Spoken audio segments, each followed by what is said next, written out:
बिस्मिल्लाहिर रहमानिर रहीम lecture 7 physics second paper chapter 1 thermodynamics तापगतिविद्या সিকিউ কুমিল্লা বোর্ড 2022 নিচের চিত্রে কার্নো ইঞ্জিনের কার্যকরী পদার্থের চারটা ধাপ দেওয়া হলো। আচ্ছা, এখানে এই চারটা ধাপের ভিতরে দেখো এ বি আমরা জানি যে এটা হচ্ছে সম তাপমাত্রায় প্রসারণ এবং বিসি হচ্ছে রুদ্ধতাপীয় প্রসারণ। সম তাপমাত্রায় অর্থাৎ আইসোথার্মাল আর বিসি হচ্ছে অ্যাডিওবেটিক বা রুদ্ধ তাপীয়। তো এরপর সিডি হচ্ছে এখানে আবার সম তাপমাত্রায় সংকোচন এবং ডিএ হচ্ছে আবার রুদ্ধতাপীয় প্রক্রিয়ায় সংকোচন। এখানে আমরা দেখতেছি Q1 দেওয়া আছে, T1 দেওয়া আছে, T2 দেওয়া আছে, তার মানে এখানে Q1 আছে, Q2টা নাই। তাহলে আমাদের এখানে Q2টা বের করতে হবে আমাদের প্রয়োজনে, কোশ্চেন দেখে বুঝবো আমরা। আর এখানে এক্স অক্ষ বরাবর আয়তন দেওয়া আছে যেটা মিটার কিউবে এককে দেওয়া আছে, আর ওয়াই অক্ষ বরাবর চাপ দেওয়া আছে যেটা নিউটন মিটার ইনভার্স 2 এককে দেওয়া আছে। এখানে একটা ভ্যালু দেওয়া আছে যেটার বোঝা যাচ্ছে যে পি দেওয়া আছে। কার পি দেওয়া আছে এখানে এইভাবে যে আমরা টান দিই, যদিও ওইভাবে দাগ দেয়নি, বাট বোঝা যাচ্ছে এটা যেহেতু বি এর সোজাসুজি আছে তার মানে এটা হচ্ছে বি বিন্দুতে চাপ। আচ্ছা, দেখি আমাদের গরুর ঘ নম্বর কোশ্চেনটা কি বলেছে। বলেছে সি বিন্দুতে চাপ নির্ণয় করো। দেখো এখানে আমাদের সি বিন্দুতে চাপ চাচ্ছে, তার মানে যেহেতু সি বিন্দুতে চাপ চাচ্ছে তার মানে বোঝা যাচ্ছে এটা এখানে তাহলে এই চাপটা হচ্ছে বিতে। আর আমরা জানি বি থেকে সিতে যেটা হবে এটা হচ্ছে রুদ্ধ তাপীয় প্রক্রিয়া। আর রুদ্ধ তাপীয় প্রক্রিয়ায় এখানে আমরা দেখতেছি আমাদেরকে বলতেছে চাপ বের করতে। সুতরাং টি অর্থাৎ চাপ এবং তাপমাত্রার ভেতরে আমরা একটা সম্পর্ক জানি, সেটা কি সেটা আগেই আমরা শিখেছি। T1 যেহেতু আমরা এখানে এই এতে P1 কাজ করবে, অর্থাৎ এর চাপ হচ্ছে P1, তাহলে বিতে চাপ হবে P2 আর সিতে চাপ হবে P3। এখন আমরা যেহেতু বিসিটা বের করব তাহলে আমাদের ফর্মুলাতে T1 P2 উপরে আমরা 1 মাইনাস ঘামা বাই নিচে আমরা ঘামা দিব ইকুয়াল T2 P3 1 মাইনাস ঘামা নিচে ঘামা অর্থাৎ পি এর পাওয়ার। আচ্ছা, এখন কথা হলো এখানে তো ঘামা আসছে কিন্তু এখানে তো আমাদের যে গ্যাসটা নিয়ে তারা এই দেখাচ্ছে সেটা কিন্তু আমাদের বলেনি। সুতরাং আমরা এখানে ধরে নেব এটা সাধারণত গ্যাস হিসেবে বেশিরভাগ ক্ষেত্রে দ্বিপরমাণু গ্যাস ইউজ করা হয়, এজন্য আমরা এখানে ধরে নেব যে এটা দ্বিপরমাণু গ্যাস নেওয়া হয়েছে। সেক্ষেত্রে আমাদের গামার মান আমরা জানি 1.4 ইউজ করব। তো আমরা প্রথমে লিখে দেই দড়ি গ্যাসটি দ্বিপরমাণু ছিল, তাহলে গামা ইকুয়াল আমরা কত দেব, আমরা দেব 1.40। এরপর আমাদের উৎসের তাপমাত্রা অর্থাৎ যেটা T1 সেটা হচ্ছে 1100 কেলভিন। তাপগ্রাহকের তাপমাত্রা যেটা হচ্ছে T2 550, তো 550 কেলভিন, এখানে হবে 550 কেলভিন। এরপরে দেখো আমাদের এখানে বি বিন্দুতে চাপ P2, দেখো বি বিন্দুতে চাপ, এটাকে আমরা P2 ধরবো 4.6 × 10⁵। আমরা লিখে দেই 4.6 × 10⁵ নিউটন এম ইনভার্স 2। আচ্ছা, এরপরে সি বিন্দুতে চাপ P3 যেটা আমাদের বের করতে হবে। তো আমাদের এখন ফর্মুলা ছিল আমরা জানি নিয়ে T1 P2 power 1 minus gamma by gamma equal T2 P3 power 1 minus gamma by gamma. তো আমাদের যেহেতু P3 বের করতে হবে, সুতরাং এই P3টাকে আমরা একটু যদি বের করে নিই, দেখো কিভাবে করব। আচ্ছা, প্রথমত আমাদের যেহেতু P3 বের করতে হবে, তো আমরা P3টা এখানে আছে, এখানে থাক, এখানে আছে T1। তা আমরা যদি T1টাকে দেখো এই পাশে রেখে দিই তাহলে এই T1টা হবে উপরে, আর এই পাশে যে T2টা আছে সেটা ডিভাইড আকারে নিচে চলে যাবে। দেন এখানে আছে P3, আমরা যদি এখানে দেখি P3 আর এটার নিচে এই পাশে যে P2 আছে সেই P2টা আমরা নিচে লিখে দেই। আচ্ছা, দেন আমাদের P2 এখানে যে উপরে পাওয়ার আছে দুইটার সেম, এজন্য আমরা একসাথে করে ব্র্যাকেটে লিখে এখানে 1 মাইনাস ঘামা বাই ঘামার পাওয়ারটা দিয়ে দেব। আচ্ছা, এখন আমাদের এই 1 মাইনাস গামা বাই গামা এখান থেকে ভ্যানিশ করতে হবে, কারণ আমাদের P3 বের করতে হবে। তাহলে আমরা কি করব, দেখো আমরা T1 T2 এটাতে এটা উল্টানো একটা যদি আমরা দেই, অর্থাৎ গামা বাই 1 মাইনাস গামা এখানেও লিখি, আর P3/P2 এখানেও আমরা কি করব, এখানেও আমরা 1 মাইনাস গামা গামা লিখব ইনটু দিয়ে গামা বাই 1 মাইনাস গামা, অর্থাৎ আমরা উভয় পাশে পাওয়ার আকারে গামা বাই 1 মাইনাস গামা আমরা নিয়ে আসলাম। এতে করে আমাদের এই গামা এইটা আর এটা কাটা যাবে, এখানে গামা গামা কাটা যাবে, তাহলে আমাদের পাওয়ার আর এখানে থাকবে না। দেন আমরা যদি একটুখানি ভ্যালুগুলো বসিয়ে দেই, T1, আচ্ছা T1 কত, T1 ছিল আমাদের 1100, আর T2 কত, T2 ছিল হলো 550, এখানে আমরা ক্যালভিন দিতে পারি, নো প্রবলেম। উপরে গামা ছিল 1.4, এখানে হচ্ছে 1 মাইনাস 1.4 ইকুয়াল, এখানে শুধু থাকে হলো P3/P2। এখন এটা আমরা যদি ক্যালকুলেটরে বসাই দেখো কি আসে। তো আমরা প্রথমে ব্র্যাকেটটা দেব, তারপরে পাওয়ার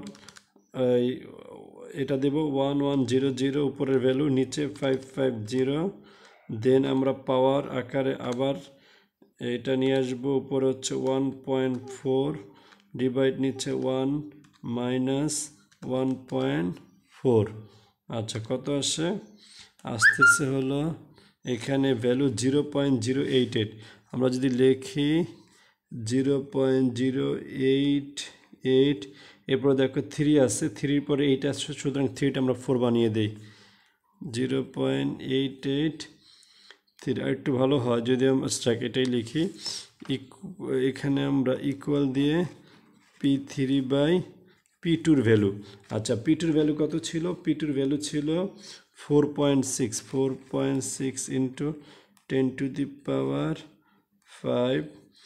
নিউটন মিটার ইনভার্স 2। আচ্ছা এখন যদি আমরা কোনাকুনি গুণ করে দেই, এটার নিচে একটা 1 আছে, 1-এর সাথে P3 গুণ করলে হবে P3 ইকুয়াল, আর এখানে 0.0884 into 4.6 into 10⁵ newton m inverse 2। তাহলে এটার সাথে আমরা যদি ইন্টু করে দেই 4.6 ইন্টু 10⁵,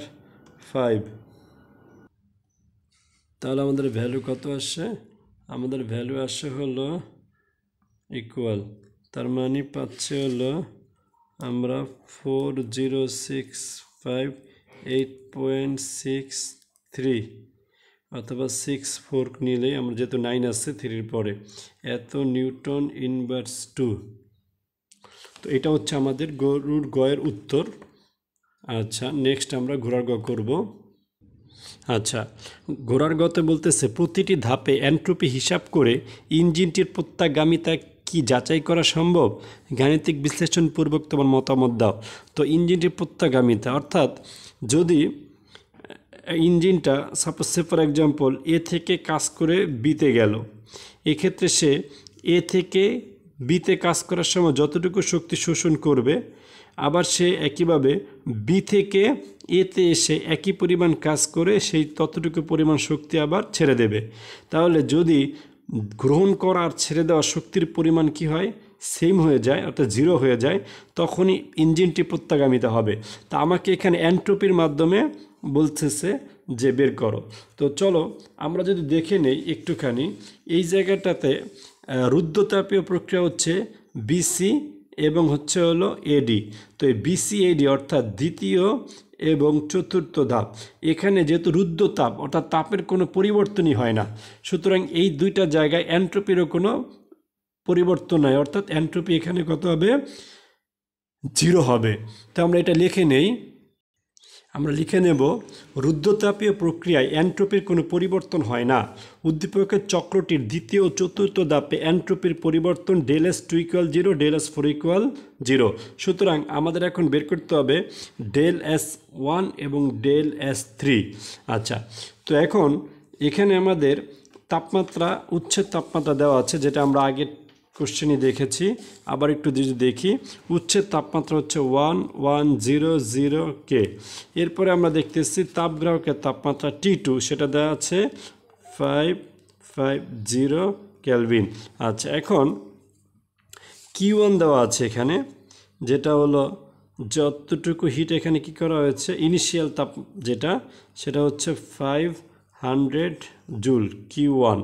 আচ্ছা, কিন্তু এখানে কোনো Q2 নাই, তা আমরা Q2 যেটা ফাইনাল তাপ আর কি, শেষ তাপ, আমরা এখানে লিখতে পারি যে আদি তাপ, শেষ তাপ Q2, সেটা আমরা বের করতে হবে আমাদের। আচ্ছা, যেহেতু কার্নোচক্রে বলছে প্রত্যাগামী, তো প্রত্যাগামী হলো সাধারণত একটা শর্ত হলো যে এখানে আমরা লিখতে পারি ফর্মুলা Q1/T1 ইকুয়াল Q2/T2। এটা লেখা যায় কার্নো ইঞ্জিন প্রত্যাগামী যদি হয়, প্রত্যাগামীর শর্ত অনুযায়ী এটা আমরা লিখব। দেন এখান থেকে আমাদের বের করতে হবে Q2। সুতরাং আমরা লিখি Q2T1 ইকুয়াল Q1T2, অর্থাৎ কোনাকুনি আমরা যদি ইন্টু করে দেই, দেন আমাদের এখানে Q2 ইকুয়াল Q1T2/T1।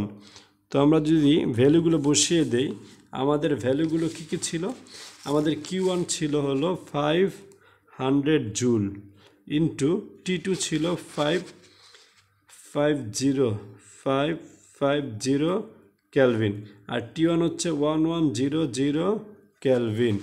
আচ্ছা, এই ভ্যালুগুলো আমরা আগেই লিখে রেখেছিলাম।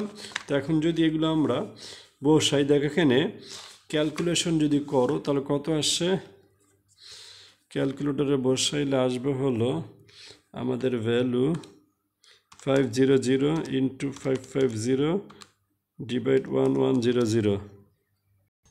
তো ক্যালকুলেটরে বসানোর পর আমরা যদি হিসাবটা করি কত আসে দেখো, 250। তো আমি লিখে দিই এখানে 250, অর্থাৎ 250 হচ্ছে আমাদের জুল, এত জুল হচ্ছে Q2 ভ্যালু। এখন আমরা লিখব, তো আমরা যদি এখন করি এখানে আমাদের প্রথম ধাপে এন্ট্রপির পরিবর্তন হবে Q1/T1।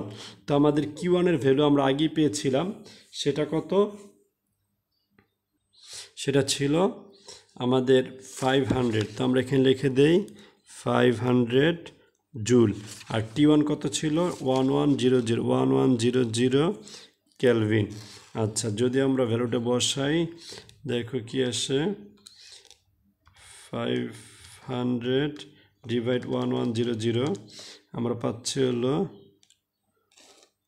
0.4545, 0.4545।